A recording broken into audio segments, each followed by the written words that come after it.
Hello, my tarot friends. Justin, Michael, welcome back to my channel, and welcome, of course, if this is your first time visiting. I appreciate you, as always. We're going to nerd out a little bit today and talk about some of my very favorite tarot decks of all time, which are, certainly some of the most beautiful decks ever created, and that is the tarot from Milan in the 19th century. Sometimes you'll see this Tarot of Lombardy. And when it comes to the city of Milan, which is this great northern Italian city with a great history, you really have like two periods where tarot is mentioned, and one more than the other. So the first is, and this is the one you'll read mostly in the tarot books, the illuminated or hand-painted decks. Like this one, for instance, which is the Visconti di Madrone, or the Visconti, or the Carriel, which was probably painted by either Bonifacio Bembo and or his brother in their workshop in Cremona for the ruling family of Milan, the Visconti family, who ruled Milan for like generations.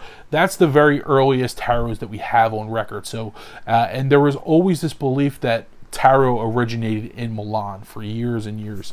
This went by. More recently, a lot of people actually are starting to come around to the idea that tarot came from Florence, for various reasons, mostly because of the art style. And I don't know enough to kind of take a position on that. Once I said, kind of very instinctually, I thought, tarot probably came from Florence, just because, but that was an uneducated guess, but that's just my gut instinct. But I think because the earliest decks that we have are from Milan, so that's where the conversation kind of kicks off at. So they already have an advantage going in, but there are no printed cards from the from the 15th century. We really don't have any. We do have a fragment called the carry sheet, which is, I'll show you really quickly. This is the carry sheet, and so Michael Dummett, who wrote the Game of Tarot, famously said this was from Milan around 1500, but there are a lot of people that don't actually believe that the evidence is there, that they know 100% that it was kind of just like a guess, and what's interesting about the carry sheet is how similar the cards are to the Tarot de Marseille, especially if you look at the batons and the moon card and so forth. You can see a similarity, and that's what people believe. People believe that there was this great production there in Milan, and that the cards resembled what we now know as the Tarot de Marseille. The big theory, before I get into that, is that there's another set of documents that they are documents, but they're cards that were found in the bottom of a well in the beginning of the 20th century. It was in Sforza Castle in Milan. They found a whole bunch of old tarot cards at the bottom of the well, and like two of them, including like a two of coins, had the name, I believe, Paulino Castelletto in the year 1499, and so it's been argued that that was from Milan, from like 1499. So those are like fragments and a few cards from that period, but otherwise we don't really have anything from that period, you know what I mean? And so the theory, though, and this is what Giordano Dodie in his booklet, this is a really interesting little booklet here, titled The Milanese Tarots, comes with the Eduardo Dodie. I don't know if it comes with any other decks, but it's really great. And the deck is beautiful too, which I'll show you. But he, along with the other essay that I have here, which is with the Taroka Superfino, came with the Il Meneghello, or the Lo Scarabeo deck here, has a little booklet, and it goes over like the kind of the history of the card making industry there. And so they both agree that there was this really great card production that took place there, but it was destroyed when the Spanish took over Milan and they imposed like a monopoly. Just to go back for a minute, though, the theory that, and this will kind of give you an idea of how the Spanish got involved, but the big theory that tarot spread from Milan to France by way of the army, the invading army of Charles VIII. So Charles VIII of France marches through Italy to claim the Kingdom of Naples. He had some sort of claim to Naples, and he marched through basically unopposed and takes Naples, and that sparks, the beginning of what is often referred to as like the Italian wars. They're like wars of magnificence. They're all Habsburgs kind of competing for different areas and claims of different kingdoms and so forth. But anyway, the Spanish and the French really had a head off there, and the Spanish won ultimately, and they took Milan over, and they ruled it for a really long time. I don't know exactly how long, but anyway, they imposed a monopoly. Like this is like roughly like now the 1600s, which destroyed playing card production. Because they imposed a monopoly, and like only one person owned the rights to all playing card production, including tarot production, and so the argument in both Berti and this one is that the card makers fled Milan, and they went to neighboring places, and that's where we get like Bologna and other places that printed tarot, but it also fled to France, and that's where Tarot de Marseille comes in at. And so, yeah, and basically that's it. And then the Austrians come in eventually. So the Spanish collapse, and Maria Therese, I believe, of Austria, she was the empress. She ultimately takes over Milan and enacts all these liberal policies that bring card manufacturing back. But we don't really see any cards that we have around, at least. We don't see them again until like the Napoleonic era. So Napoleon finally, of course, comes in the early 1800s, and that's when we have these amazing decks being printed, and the establishment of what came to be known as the Royal Factory of Milan. And so that's what I want to show you. I want to show you those beautiful decks. Hopefully I gave you a little bit of a background, and I will leave some links below, some extra information, including some conversations on the Tarot History Facebook group, where you can read more about this. But I recommend getting the Eduardo Dodie and reading the booklet by Giordano Dodie, but also this is great. It's great information. So let's take a look at this first deck here, which is now known as the NeoClassico. So this is made by a fellow by the name of Gutenberg, who came in. So now the French have taken over Milan. Napoleon comes in, and they established this playing card factory that they call the Royal Factory of Milan. I don't know the French name or the Italian name, but anyway, they hire this Bavarian printer by the name of Fernando Gutenberg, who was just like a well-established printer, and they brought him in to sort of revamp card production. They wanted to make playing cards and tarot as beautiful as they were being made in France, basically. And so they, a lot of them were very similar to the French style, and so we don't know if they were copied or what. I don't want to even get into that discussion, but really a beautiful deck. And this particular version is by Il Meneghello, Osvaldo Menegazzi, who's just a master card maker, and it's called the NeoClassico. It's beautiful. I mean, the paper quality is amazing. Really one of my favorite decks, and I read with it often, which is why the pips are mixed up. I did separate the trumps, but I like to read with this, and I've been reading with it all week, actually. They feel incredible to shuffle. I'm always very careful shuffling Il Meneghello decks. I don't know, I treat them like they're just the most special decks in my collection. But so let's take a look at this. It's not like a typical, it's very different than what you see in France. It looks almost like the JJ Swiss a little bit, like something maybe like the Mitelli a little bit, has that kind of style, but definitely not like the Tarot de Marseille. It was very, very beautiful.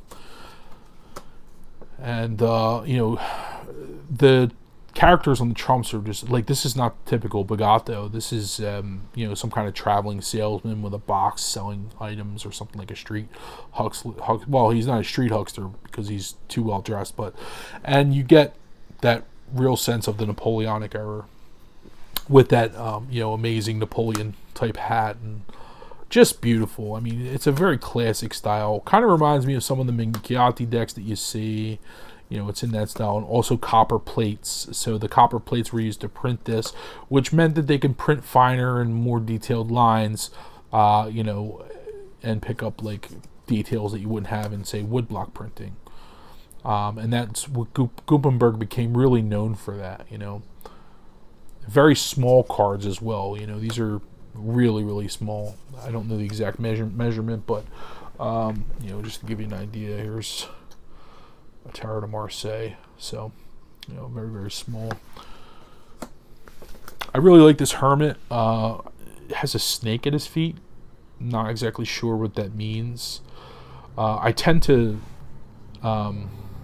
think of snakes with dreams and like fears and things. So I don't know. You could really use this deck to really, if you're into card reading, you can use it to interpret in different ways. A male strength card, La Force. So Samson or somebody like that. Just really beautiful. Love the death card. It's kind of comical, actually. It's a comical death card. It doesn't look very scary. We have Temperance. Yeah, I mean, that's like, you don't see that. She's like balancing a jug on her head and then pouring. So,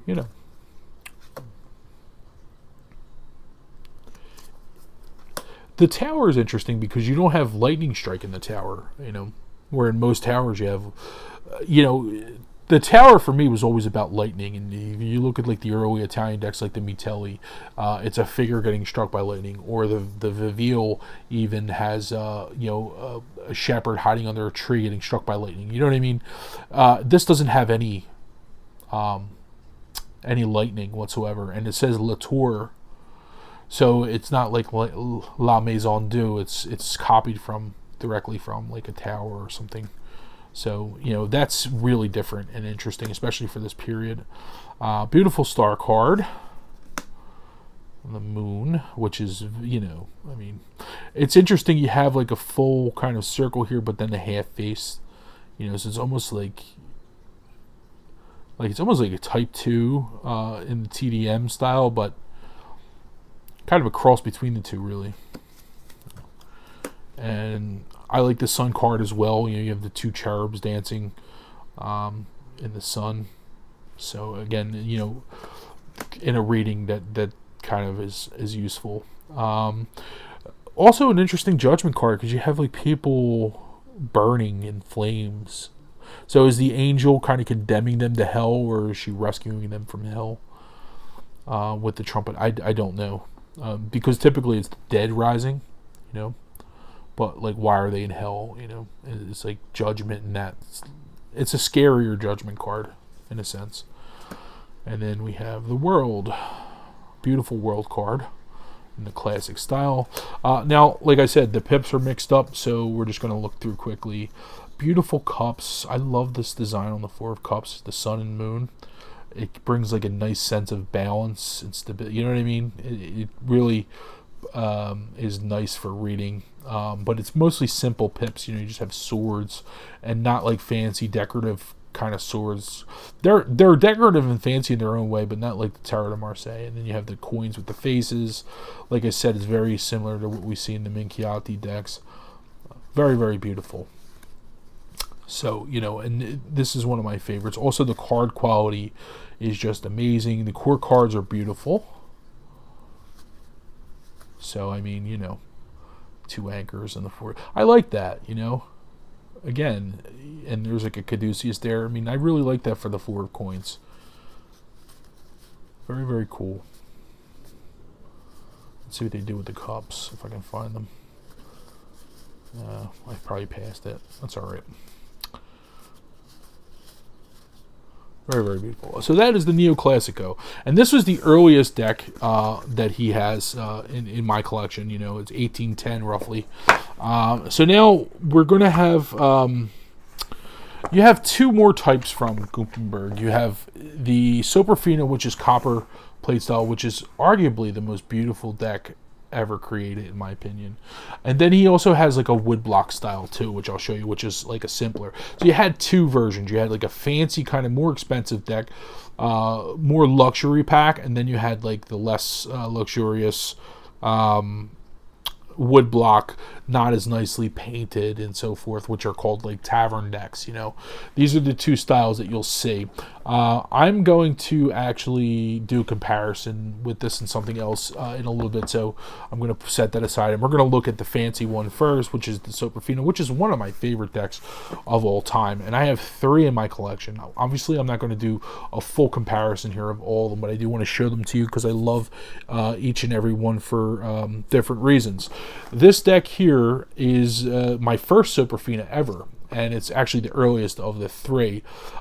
This is by Vito Orienti and Il Solone. Now, I like that Giordano Dodie in his little booklet mentions him because he's a very important figure that's often not really mentioned. Vito Orienti kind of reintroduced these beautiful decks from the 19th century in like 1969. I think he started Il Solone, and he's not around anymore. This deck was made in 1981, but they really were very, very beautiful. And I believe, if I'm not mistaken, correct me if I'm wrong, feel free to comment below, but I believe Osvaldo Meneghello actually started off working with Vito Orienti, if I'm not mistaken. So it's almost like he's a mentor of Osvaldo. And, like what a legend. We call him OM, because he's just so well known, to tarot collectors today. And he just passed away this year, so, it was a big loss. But what a tremendous reputation he has. I mean, he's just such a great guy. And he's somebody who's mentioned, though, whereas Vito Orienti, nobody really knows who he is, and you can still get his decks pretty inexpensively.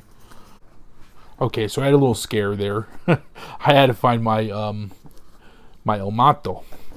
So this is the Vito Orienti, which I've explained. Now this is the Taroka Superfino by Lo Scarabeo, which is in the Anima Antiqua series. What a great series this has become. I mean, really, I'm a big fan of Lo Scarabeo in general, but these are museum quality decks. They're all historic decks. I absolutely love them, and they go out of print very quickly, and once they do, they're really hard to get. So I almost buy them all, especially if I like the deck. The great thing about this little deck is that it comes with a little booklet, which I believe I already mentioned. Really good information in there. And the print quality is great. And then the third one here is the Osvaldo Meneghello one by Il Meneghello with their iconic box and the beautiful wax stamp. Really, really beautiful. Now, I'm probably going to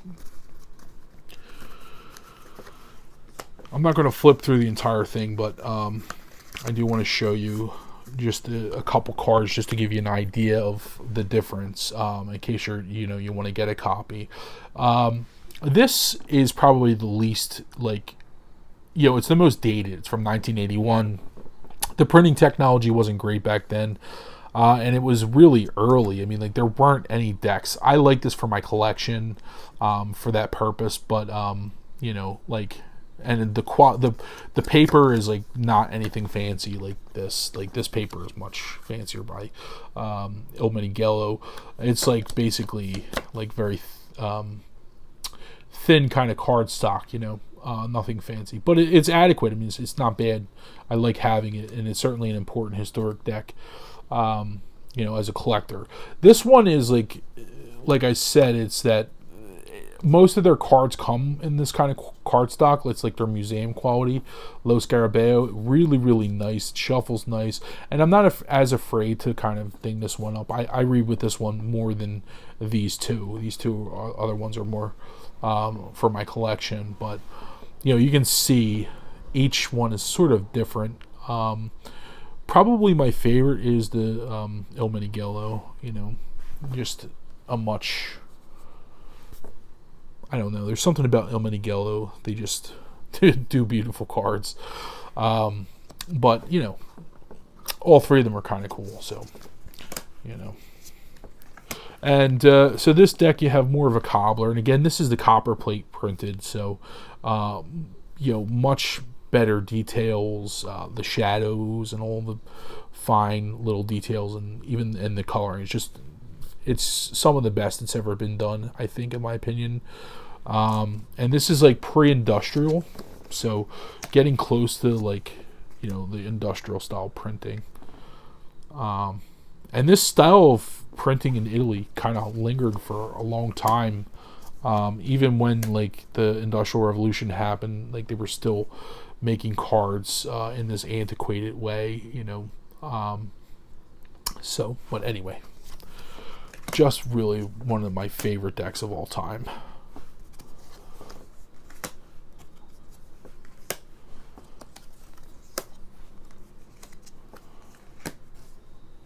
I always like this lovers, Sometimes you'll see a man in the middle, like the lover, with two females, and it's like choice, It's like that element of choice. This has a king and a young lady, and like the king's like handing over the son to the girl, and it's almost like, like there isn't that element of choice really. It's more like independence. I get like a which is cool, because I think of that for the Lover's card. It's a sort of an independence, and then next is the Chariot, and that's when you sort of, it's like you get your driver's license kind of thing. Because falling in love is really it's like the first act of independence from your. Anyway. So we have Justice with wings, which is interesting. It's not always seen with wings. Often you see them with chairback. It makes it confusing for me because Temperance... I like that when Temperance doesn't have... Or Temperance is the only one of the virtues that has wings because it comes after death, and that makes sense, but... I don't know. Beautiful Hermit. Anyway...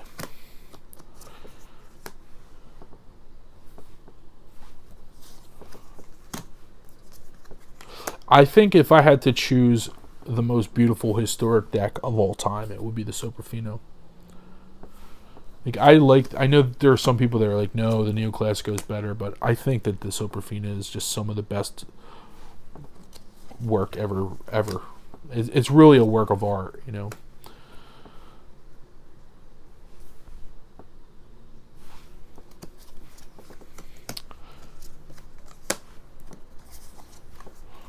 Very angry looking devil.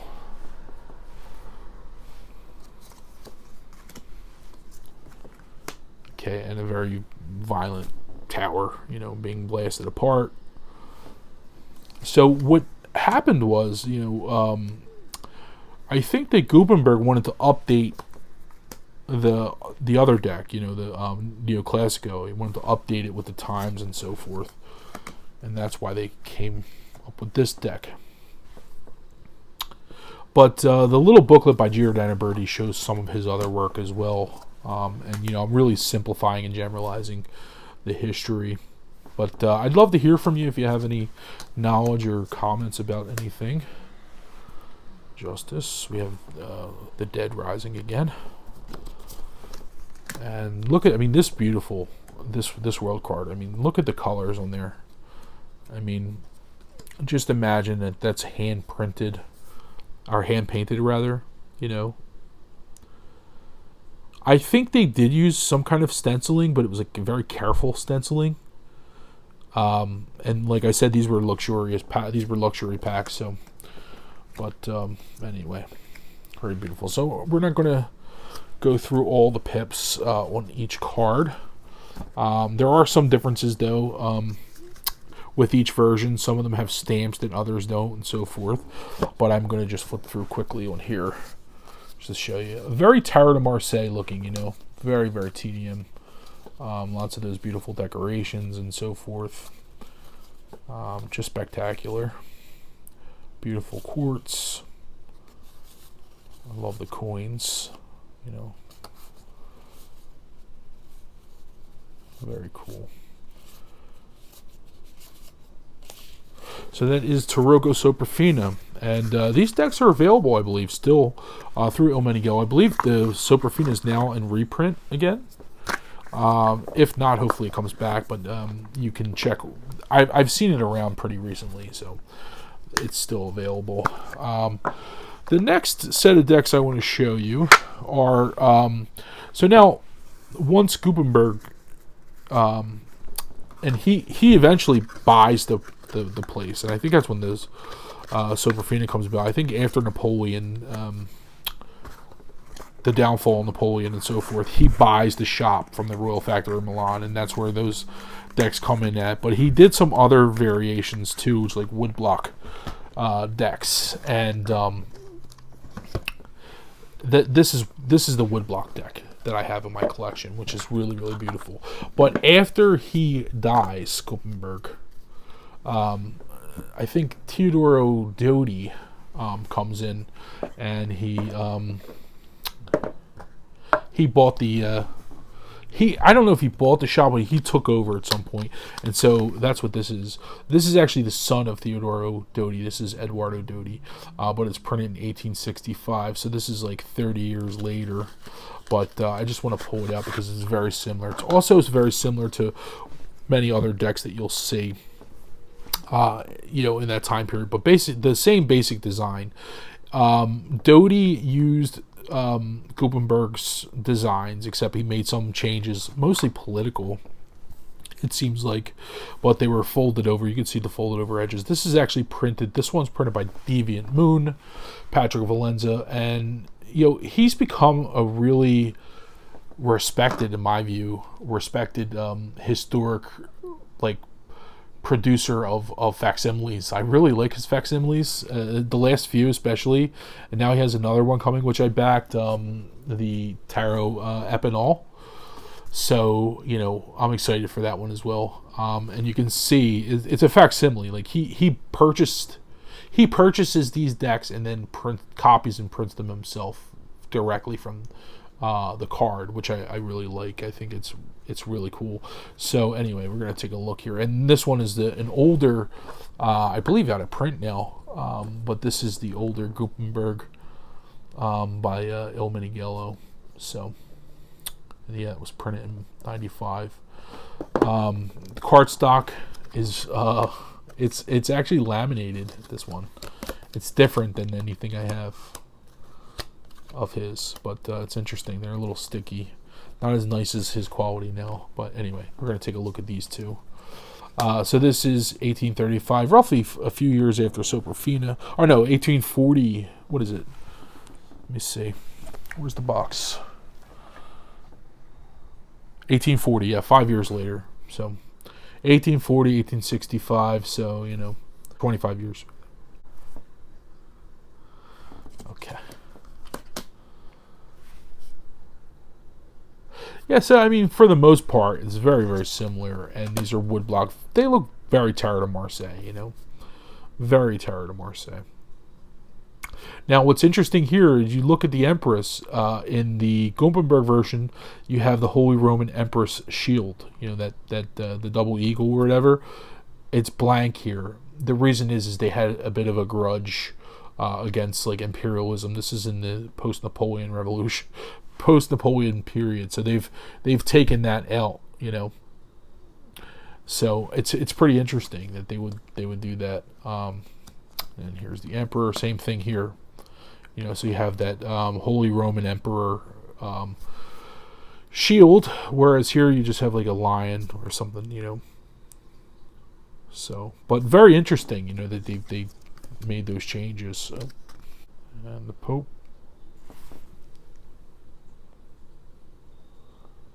Yeah. Very cool. Okay. We have the Chariot.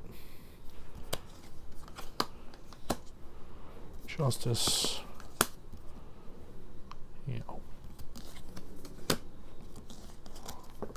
So you can see, I mean, very similar, but a little bit different. And that's the Eduardo Dodie deck that I have. I have another Eduardo Dodie too, which I might as well show you. because I did mention the book, and it's really one of the prettiest decks that I have in my collection. So, and I kind of want to pull out the Soprofino once again just to show you in comparison. So I'll do that.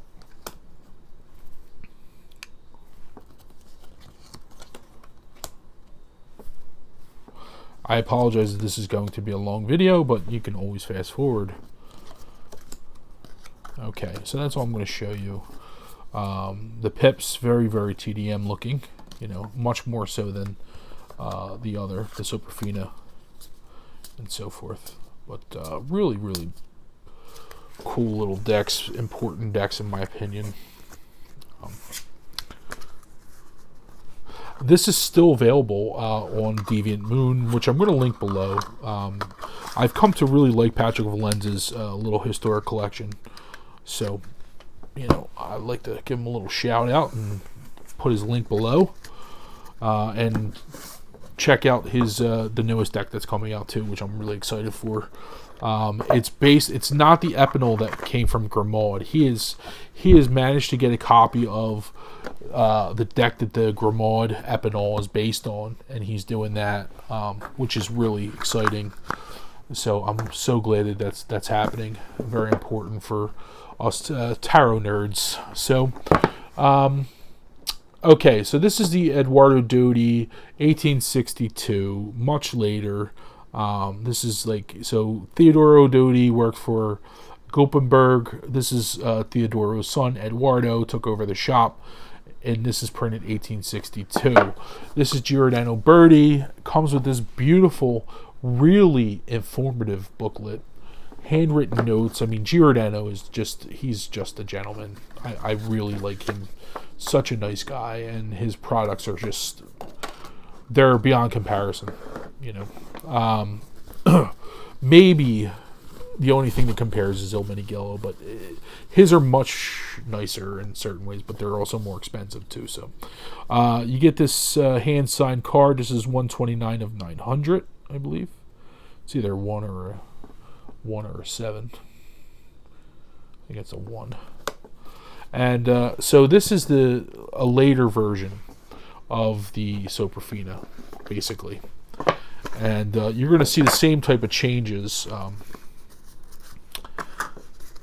probably, I would imagine, which are mostly going to be political.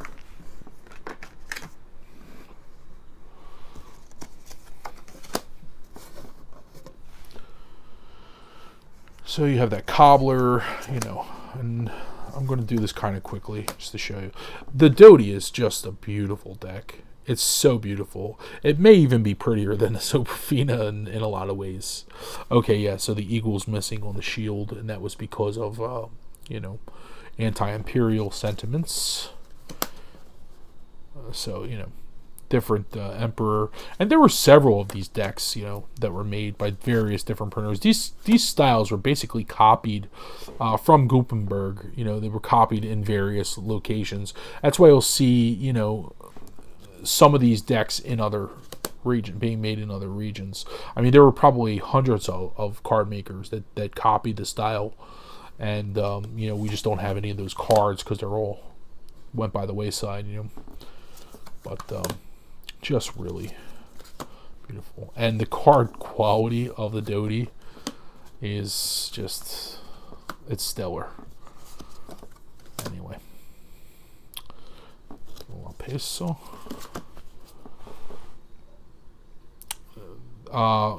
They added a title on death. This is interesting. La Intemperanza, and then La Temperan. Not sure what Intemperanza means. Is that intemperate? Intemperate? Pablo. Okay. Look at that star card. I mean, is that not beautiful?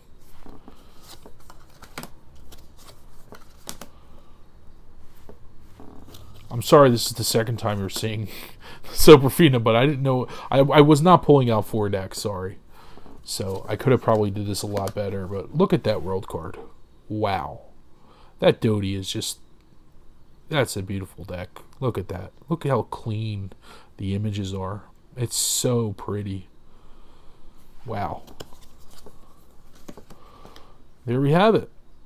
And now you have the pips, which are, well, let's see. See how much different, So a little different. But, beautiful deck. Look at that 2 of Cups. I mean, this is like high quality back in this, in 1865, You can just see some of the lasts of the last generation of kings and queens around Europe playing with these things. I think that's about it, folks. Anyway, sorry for the long video, but any questions or comments, please leave them below.